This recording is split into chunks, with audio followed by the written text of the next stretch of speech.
I'm back here at the United Palace Theater in Upper Manhattan in Washington Heights, and I am here with the singular Nathan Lane. Great to be here with you. Gorgeous theater. It hasn't been a movie palace forever, but it is one of the great movie palaces in the country.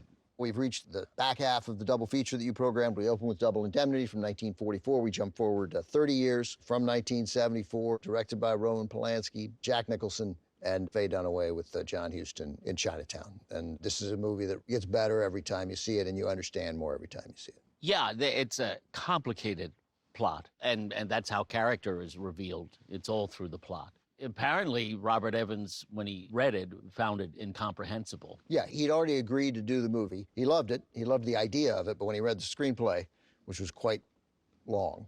Yes, much longer.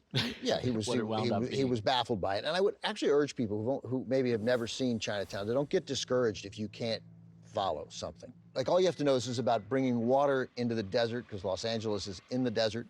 I think 11 Oscar nominations. It won just a single one for Robert Towne's screenplay. But we've since learned that although Towne, no question, one of the finest screenwriters of his generation, but he did have some help here on Chinatown. Well, this was brought up by my dear friend Sam Wasson, who wrote a book about the making of Chinatown, The Big Goodbye, which is not only about the making of the film, but sort of the end of that era of sort of more personal movie making before the blockbuster. Yeah, when the beginning of the end of the new Hollywood. Yes, yeah, right. Exactly. But yes, he apparently worked with this gentleman.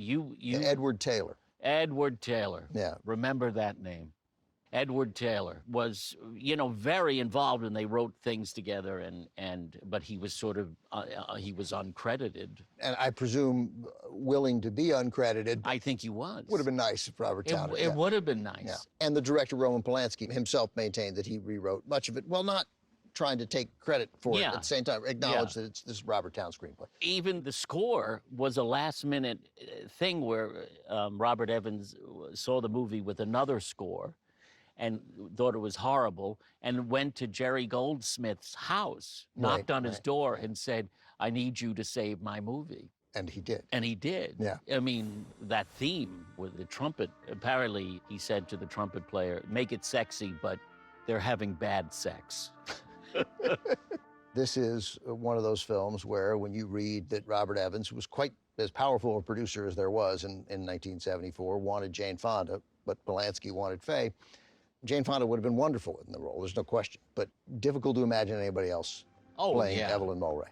There's that great shot of Jack Nicholson opens the door and she's standing looking out the window, and it's just her silhouette. She's enigmatic. Yeah. There's no questioning her talent. And her beauty. I mean, some people were just born to be on the screen, and she was one of them. Well, I'm judging only on the basis of one afternoon and an evening, but if this is how you go about your work, I'd say you'd be lucky to get through a whole day. Actually, this hasn't happened to me for a long time. And one reason why you might find that this feels like it was written for Jack Nicholson is because it was written for Jack Nicholson. Yeah. Robert Towne constructed this story with the thought that his friend Jack. They were great friends, and also it was like going to be a trilogy. This was about water, the other one, oil, and land. Right, the big three. The big three. The big three. All right, Nathan, let's take a look at the movie. We'll come back. And the fourth one was ice cream. That I didn't know. They did not get to that. They didn't get to that one. Let's watch the film more with Nathan Lane when we return. Here it is, from 1974, directed by Roman Polanski, Robert Towne's script, Jack Nicholson, Faye Dunaway, John Huston in Chinatown.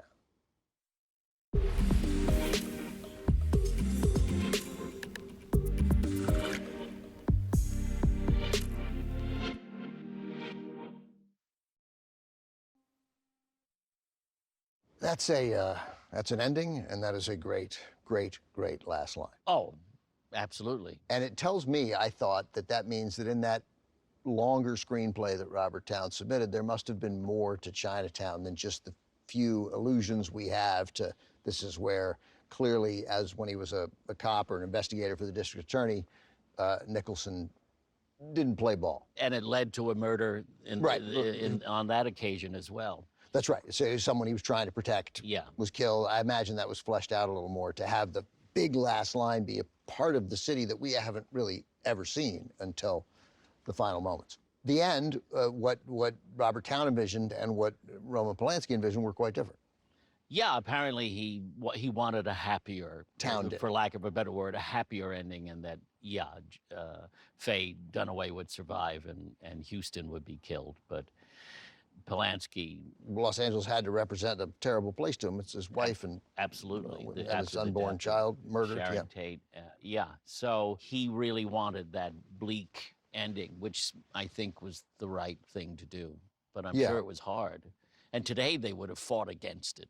You're right. Sure. You still want, especially when we learn that what she has been through for her entire life. Yeah. Right? Like she's earned the right to go off to Mexico or anywhere. Yeah, and you think, why didn't you just take her to Mexico? You know, what was that? He was trying to, I don't know, stay 3 steps ahead, or that always gets me like, why didn't you just get her to Mexico? Why didn't you leave Thursday? Right? And how creepy is John Huston? Huston, who was one of the great directors of his era, but really this is a reminder of what a fine actor he was. It's also just a presence.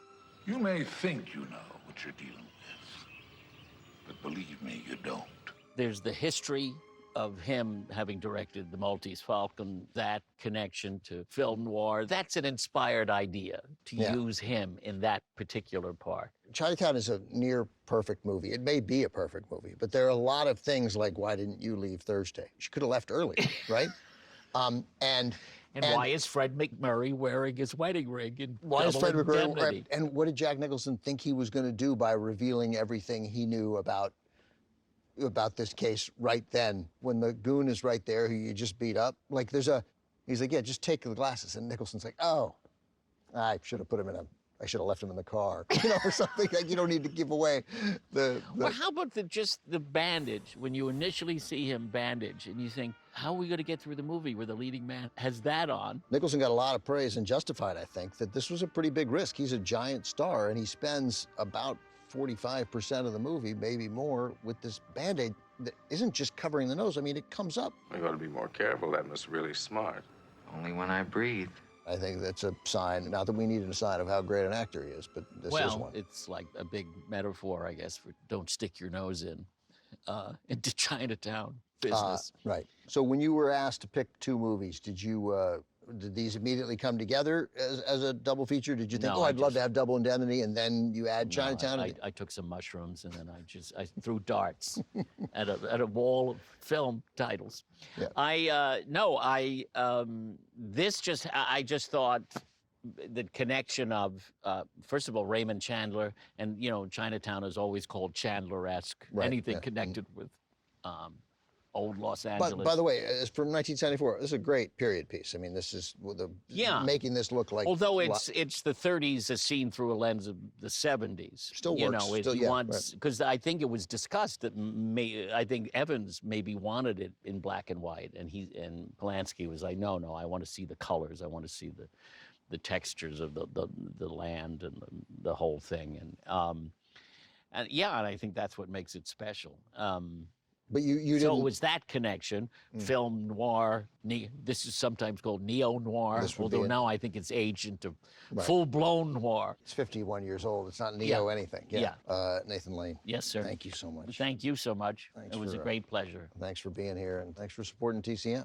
Anytime. Nathan is done for the night, but the movies, of course, continue on TCM, and as always, they are uncut and commercial-free, so stick around. Next on TCM, the Strip, then the Spanish Main, and later, the Crimson Pirate. Walk the plank with TCM tonight.